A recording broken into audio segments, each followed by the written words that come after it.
Hi everyone! Today we are reading Chapter 5 from The Magician's Nephew out of the Complete Chronicles of Narnia by C.S. Lewis. Chapter 5 is titled The Deplorable Word. The children were facing one another across the pillar where the bell hung, still trembling though it no longer gave out any note. Suddenly they heard a soft noise from the end of the room which was still undamaged. They turned as quick as lightning to see what it was. One of the robed figures, the furthest off one of all, the woman who Diggory thought was so beautiful, was rising from its chair. When she stood up, they realized that she was even taller than they had thought. And you could see at once, not only from her crown and robes, but from the flash of her eyes and the curve of her lips, that she was a great queen. She looked round the room and saw the damage and saw the children, but you could not guess from her face what she thought of either, or whether she was surprised. She came forward with long, swift strides. "Who has awakened me? Who has broken the spell?" she asked. "I think it must have been me," said Diggory. "You?" said the queen, laying her hand on his shoulder. A white, beautiful hand, but Diggory could feel that it was strong as steel pincers. "You? But you are only a child, a common child. Anyone can see at a glance that you have no drop of royal or noble blood in your veins. How did such as you dare enter this house?" "We've come from another world by magic," said Polly, who thought it was high time the queen took some notice of her as well as Diggory. "Is this true?" said the queen, still looking at Diggory and not giving Polly even a glance. "Yes, it is," said he. The queen put her other hand under his chin and forced it up so that she could see his face better. Diggory tried to stare back, but he soon had to let his eyes drop. There was something about hers that overpowered him.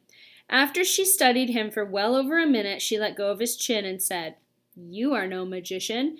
The mark of it is not on you. You must only be the servant of a magician. It is on another's magic that you have traveled here." "It was my Uncle Andrew," said Diggory.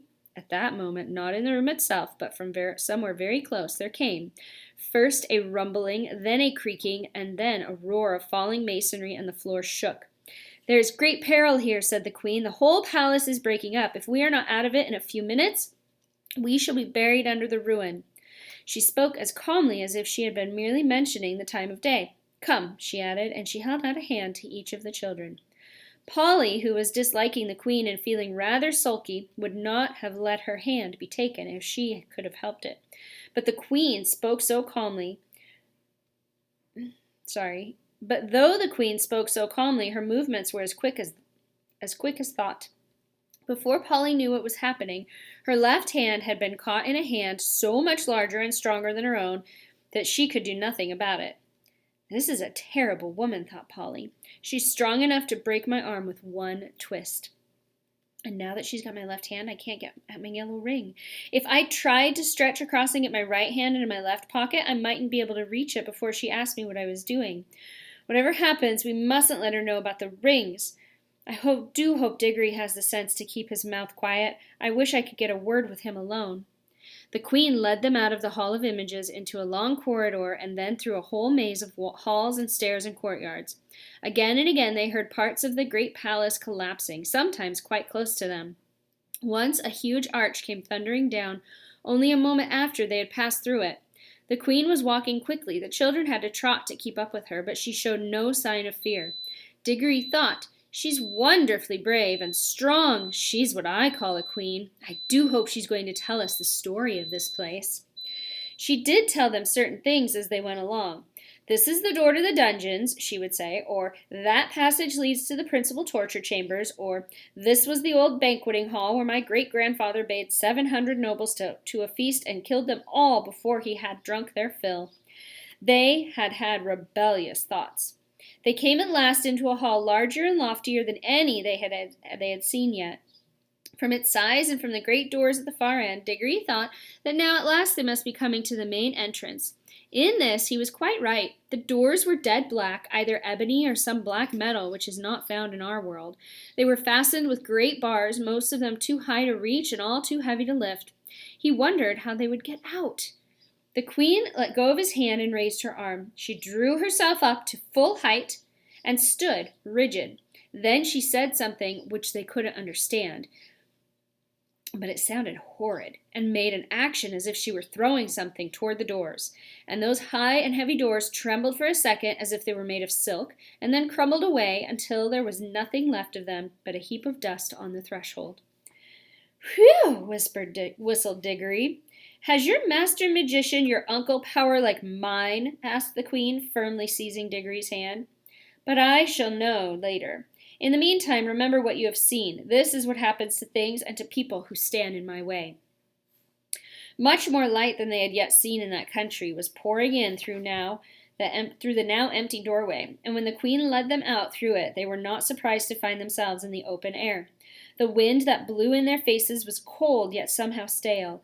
They were looking from a high terrace, and there was a great landscape spread out below them. Low down and near the horizon hung a great red sun, far bigger than our sun. Diggory felt at once that it was also older than ours, a sun near the end of its life. Weary of looking down upon that world. To the left of the sun and higher up there was a single star, big and bright. Those were the only two things to be seen in the dark sky. They made a dismal group.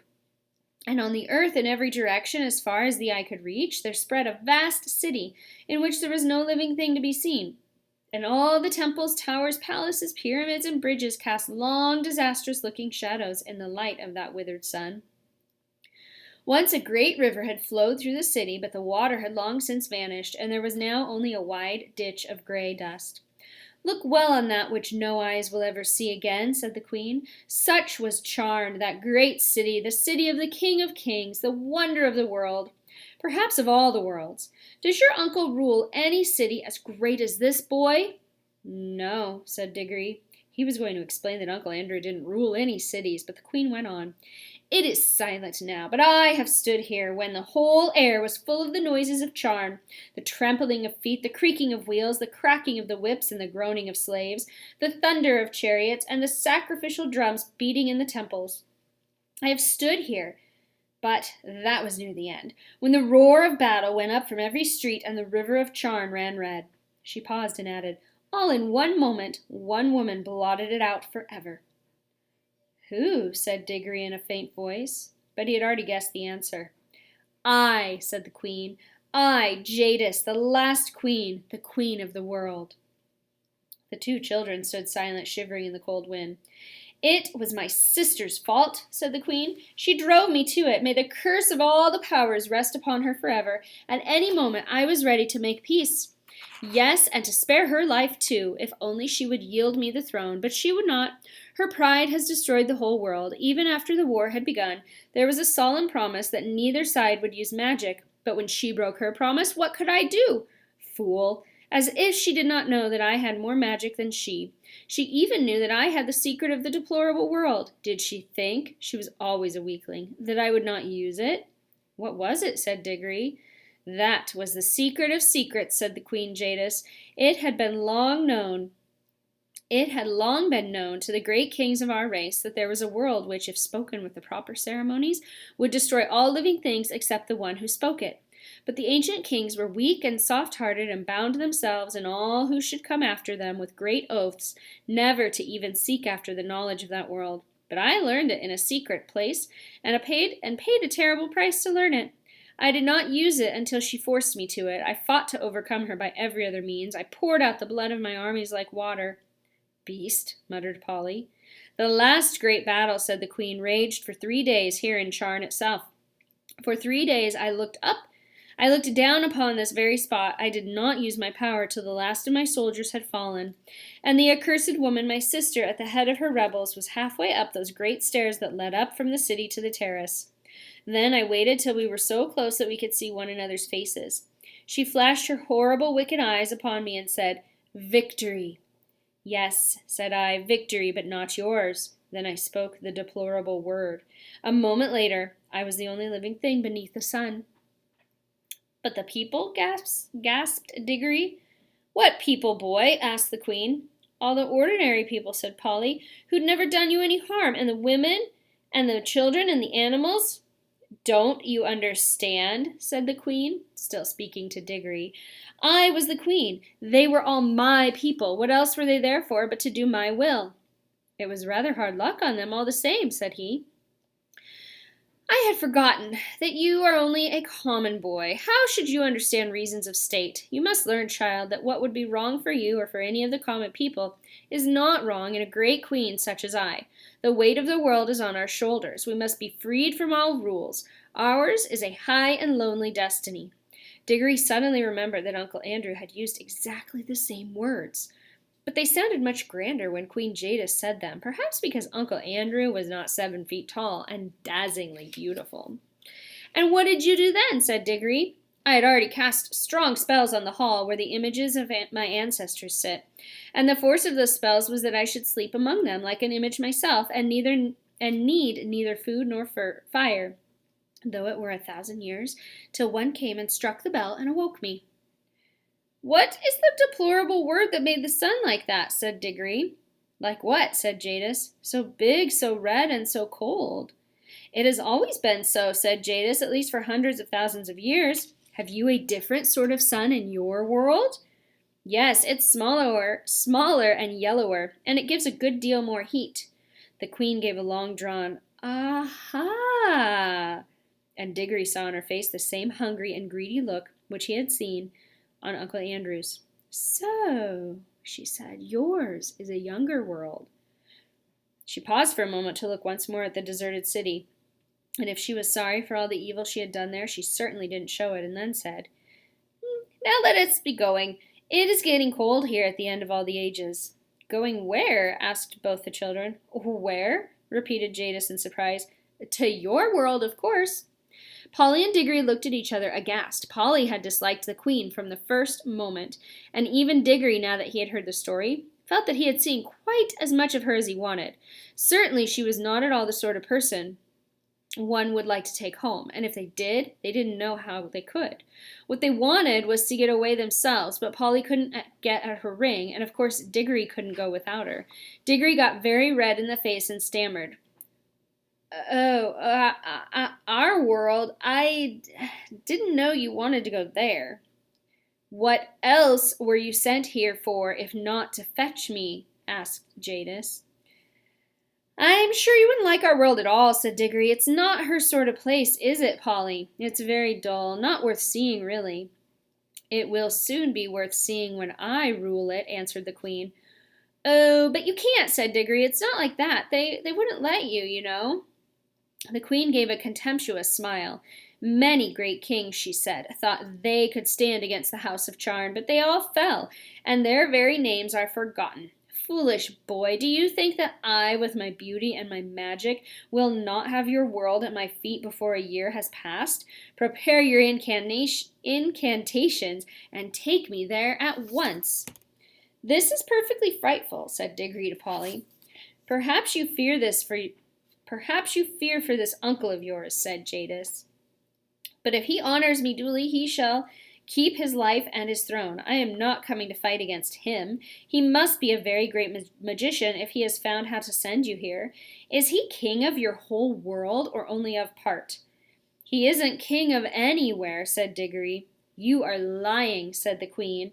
Does not magic always go with the royal blood? Who ever heard of common people being magicians? I can see the truth whether you speak it or not. Your uncle is the great king and the great enchanter of your world, and by his art he has seen the shadow of my face in some magic mirror or some enchanted pool, and for the love of my beauty he has made a potent spell which shook your world to its foundations and sent you across the vast gulf between world and world to ask my favor and to bring me to him. Answer me, is that not how it was? Well, not exactly, said Diggory. Not exactly, shouted Polly. Why, it's absolute bosh from beginning to end. Minions, cried the Queen, turning in rage upon Polly and seizing her hair at the very top of her head where it hurt most. But in so doing she let go of both the children's hands. Now, shouted Diggory, and quick, shouted Polly. They plunged their left hands into their pockets. They did not even need to put the rings on. The moment they touched them, the whole of that dreary world vanished from their eyes. They were rushing upward, and a warm green light was growing nearer overhead. And that is the end of chapter 5, The Chronicles of Narnia, book, Magician's Nephew. I got all that mixed up. Chapter 5, done. Hope you enjoyed it. See you next time.